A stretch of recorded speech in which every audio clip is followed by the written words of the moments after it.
Pakistan super league 2024 का schedule एक बार फिर तब्दील होने जा रहा है। इसके हवाले से पीसीबी के कैम मकाम चेयरमैन शाह खावर ने बड़ा इंदिया दिया है। इसकी वजह क्या है, क्यों शेड्यूल चेंज किया जा रहा है, इसके ऊपर बात करेंगे। और आज एक बार फिर मोहम्मद आमिर और शाहीन शाह अफरीदी एक साथ इन एक्शन होंगे।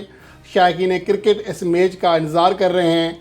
दूसरी जानब बांग्लादेश प्रीमियर लीग में मोहम्मद नवाज़ की फॉर्म वापस आ गई है। ना सिर्फ बैटिंग में बल्कि बॉलिंग में भी शानदार परफॉर्मेंस देकर अपनी टीम को कामयाब कराने में कामयाब रहे। अलबत्ता बाबर आजम और रिजवान के लिए गुज़श्ता मैच ज़्यादा बेहतर ना रहा, दोनों नाकाम हुए एक तरह से। ये तमाम चीज़ें इस रिपोर्ट का हिस्सा बनाते हैं। और सबसे पहले बात करते हैं बांग्लादेश प्रीमियर लीग में, जहाँ पर पाकिस्तान के कई प्लेयर्स इन एक्शन हैं और पाकिस्तान के शायकीन की निगाहें फ़िलहाल इन्हीं प्लेयर्स के ऊपर हैं जो कि मुख्तलिफ लीग्स में खेल रहे हैं, ख़ास तौर पर बांग्लादेश प्रीमियर लीग में या इंटरनेशनल T20 लीग में। गुज़श्ता मैच की अगर बात करें तो मोहम्मद नवाज़ जो कि पाकिस्तान के लिए बेहतर परफॉर्मेंस नहीं दे सके हैं। बैटिंग में गुज़श्ता सीरीज़ में किसी हद तक वो टच में दिखाई दिए, लेकिन बॉलिंग में वो नाकाम हैं। लेकिन अब एक बार फिर उनकी फॉर्म वापस आ रही है। बांग्लादेश प्रीमियर लीग के गुज़श्ता मैच में, जो कि उनका इस सीज़न का पहला मैच था, उसमें वो शानदार परफॉर्मेंस देने में कामयाब रहे और 34 गेंदों पर 5 चौकों और 3 छक्कों समेत 161.76 के स्ट्राइक रेट से 55 रन बनाने में कामयाब रहे।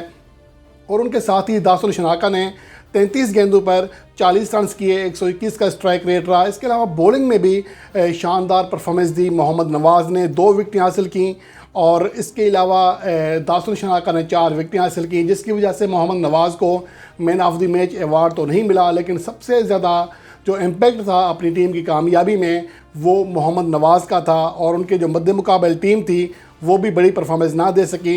मोहम्मद नवाज़ ने 2 ओवर में 13 रन दिए और 2 विकेटें हासिल की, जबकि दासुल शनाका ने 3 ओवर में 16 रन देकर 4 विकेटें हासिल की थीं। और 132 रन पर रंगपुर राइडर आउट हुई, जिनके कैप्टन नहीं ओपनिंग बैट्समैन बाबर आजम 8 गेंदों पर सिर्फ 2 रन बना सके। उनके लिए ये मैच अच्छा नहीं रहा। इससे पहले जो उनका पहला मैच था उसमें वो 50+ इनिंग्स खेलने में कामयाब रहे थे, नॉट आउट रहे थे। और मोहम्मद नबी ने 30 गेंदों पर 50 रन किए, लेकिन उनकी ये जो इनिंग्स है अपनी टीम को कामयाबी ना दिला सकी। इसके मुकाबले में अगर दूसरे मैच की बात करें, कोमिला विक्टोरियंस के लिए मोहम्मद रिजवान ने ओपनिंग की, 16 गेंदों पर 14 रन कर सके। उनकी जानिब से भी बड़ी परफॉर्मेंस नहीं सामने आई। अलबत्ता 130 रन बनाने के बावजूद कोमिला विक्टोरियन 52 रन से कामयाब रही और खुशदिल शाह ने भी 22 गेंदों पर 21 रन किए। इसके मुकाबले में सेलेक्ट स्ट्राइकर की टीम सिर्फ 78 रन बनाकर ऑल आउट हो गई, जिनकी जानिब से जाकिर हसन ने सबसे ज़्यादा 41 रन स्कोर किए। और ये तो है बांग्लादेश प्रीमियर लीग के लिहाज से, लेकिन आज पाकिस्तान के 2 फास्ट बॉलर शाहीन शाह अफरीदी और Mohammad Aamir international T20 league में एक साथ एक्शन में दिखाई देंगे। 3:30 बजे ये मैच शुरू होने लगा है और डाइसेट वाइपर की जानिब से ये खिलाड़ी खेलेंगे। इसके अलावा आज़म खान भी इस टीम में हैं, शादाब खान भी हैं। अब देखना ये है कि आज दोनों की परफॉर्मेंस कैसी रहती है, शाहीन अफरीदी की और मोहम्मद आमिर की, क्योंकि गुज़श्ता मैच में दोनों ने शुरू के 3 ओवर्स कराए थे, उसमें 9 रन देकर 2 विकेटें गिरा दी थी। दोनों ने शानदार बॉलिंग परफॉर्मेंस का मुजाहरा किया था। शाहीन शाह अफरीदी ने 3 विकेटें हासिल की थी, जबकि मोहम्मद आमिर ने 1 विकेट हासिल की थी। तो इसलिए आज का जो मैच है वो उनके फैंस के लिए ख़ासा दिलचस्प होगा जो इस मैच का इंतज़ार कर रहे हैं। और उसके अलावा पाकिस्तान सुपर लीग 2024 का शेड्यूल एक बार फिर तब्दील करने का इंदिया दिया जा रहा है। कैम मकाम चेयरमैन पीसीबी शाह खावर, जो कि इलेक्शन कमिश्नर भी हैं पीसीबी में, उनकी जानिब से कहा गया है कि पेशावर ज़ल्मी को अगर तहफ़्फ़ुज़ात हैं उनके शेड्यूल के हवाले से तो उनके तहफ़्फ़ुज़ात दूर किए जा सकते हैं, बशर्त ये कि वो हमें बताएं। हमें इस हवाले से कोई पता नहीं है। लेकिन पाकिस्तान सुपर लीग की जो टॉप फ्रेंचाइज़ है पेशावर ज़ल्मी, उनकी जानिब से कहा गया है कि उन्होंने पीसीबी के हेड क्वार्टर में जाकर एहतजाज किया है। लेकिन हैरानकुन तौर पर कैम मकाम जो चेयरमैन है उनको पता तक नहीं है। और यहाँ पर चीज़ें इतनी तेज़ी से चेंज हो रही हैं, कभी ज़का अशरफ सीट पे बैठे होते हैं, कभी नजम सेठी, कभी कोई, तो इसलिए भी शायद मामला उस तरीके से हाल नहीं हो रहे।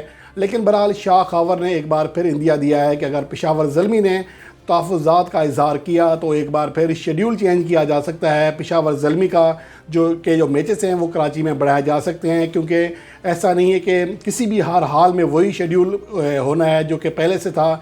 अब देखना ये है कि इसके हवाले से अब पेशावर ज़ल्मी क्या इकदाम करती है। क्या वो शाह खावर के पास जाएंगे और अपने मैचेस का जो शेड्यूल है वो तब्दील कराएंगे।